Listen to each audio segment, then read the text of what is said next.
Hey everyone, let's continue the European trip.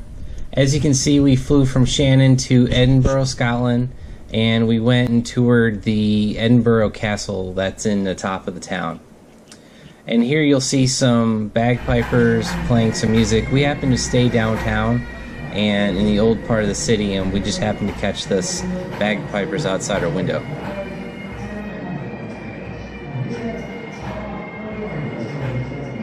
Outside of Edinburgh, we went to the Rosslyn Chapel. That was that really detailed church that was in the Da Vinci Code. We then later went to the William Wallace Monument and climbed up all the steps. I think there's like 500 some steps. And you can overlook the Battle of Stirling Bridge where he won his big victory. And here's the top of the monument. We then took a road trip down from Edinburgh to England, and this is at the Scottish-English border. It's a real nice area.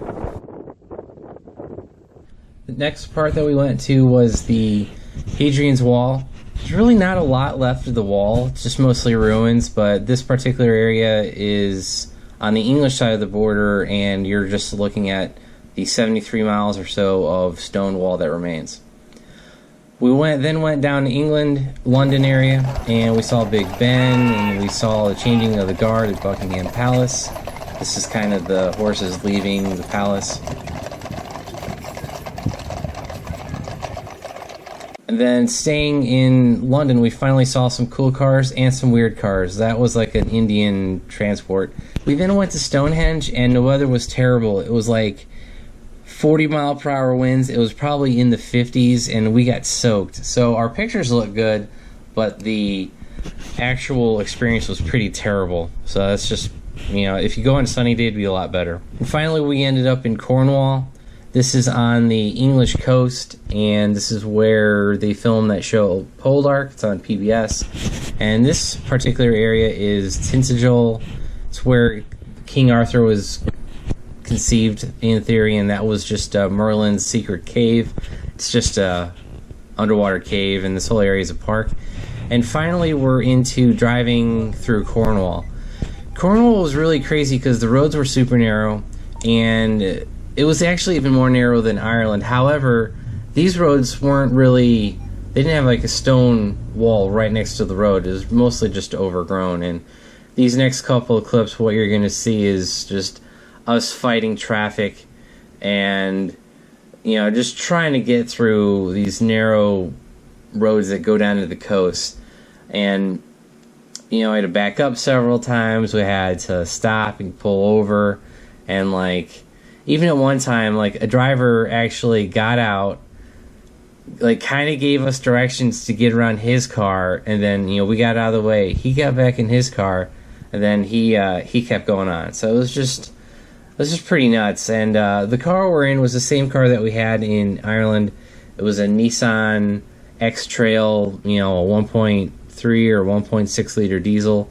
This one happened to be an automatic, so that was actually pretty nice for this trip.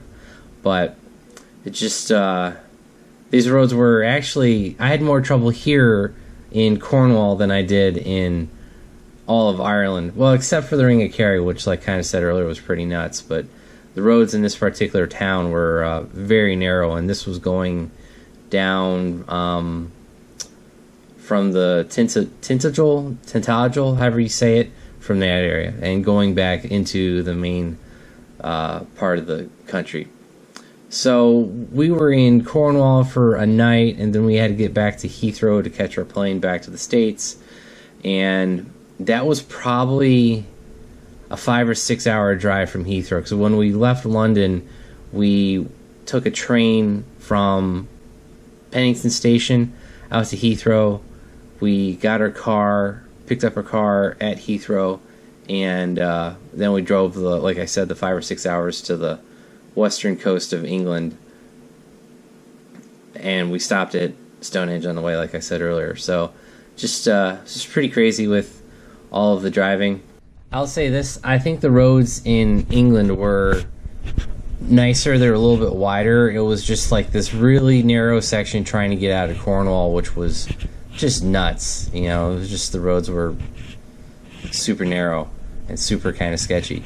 But after we got out of the, I don't know, you call these C roads or whatever, it was just pretty nuts. But once we got to the main roads through towns, it was fine. Didn't have any issues, with speed limits or anything. But one thing I did notice about England versus Ireland, England, the roads are in miles per hour, and Ireland's roads were in kilometers per hour. So it was super like kind of weird. Just, you're driving a car, the car's is in mile per hour, but then you get to, you have your navigation, and your navigation is yelling you in kilometers. So it's kind of like, in 400 meters turn left, but it's the car's in miles per hour, the street signs are in miles per hour.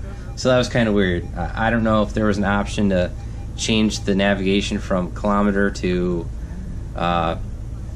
miles per hour, but we never found out. So, but here's just some more narrow roads through Cornwall, and we're about to hit this town and finally get out of these like one lane roads that our kind of biggish SUV was pretty big. So now we're gonna fast forward through these towns, get to the main highway, and we'll go from there.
Finally, we're on to the motorways or interstates, whatever you want to call them, in England. Their interstates were pretty well marked. There were really no speed limits. The national speed limit is 70 miles per hour in England.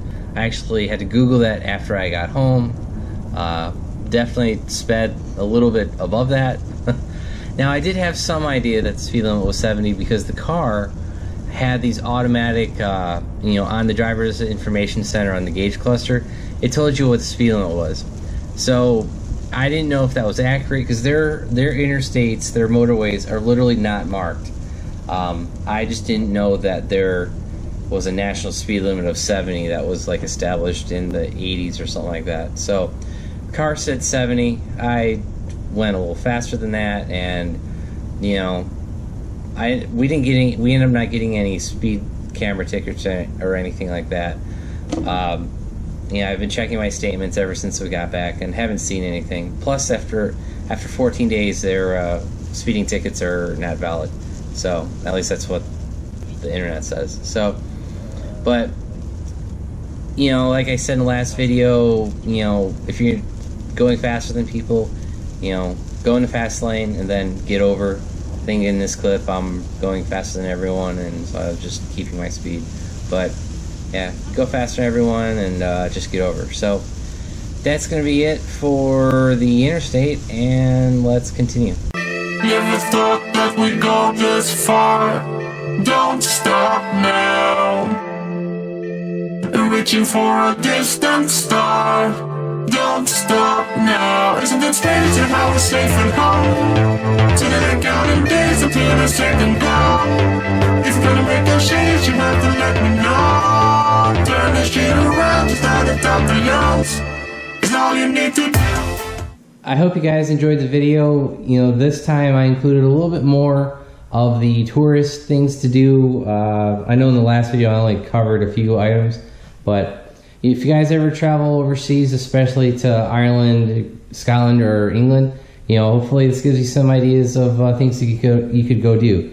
I know there's not a lot of driving content on this video. There's a little bit, but I think the last video I went a little overboard and just like didn't fast forward through anything. So this video I pretty much fast forwarded through all of the driving stuff. But you know, hopefully you guys enjoyed it. I know this video kind of gave you more of experience of what it is to actually like drive in those super narrow lanes, having to stop and let people go through, you know, trying to fit 2 cars through a real narrow road.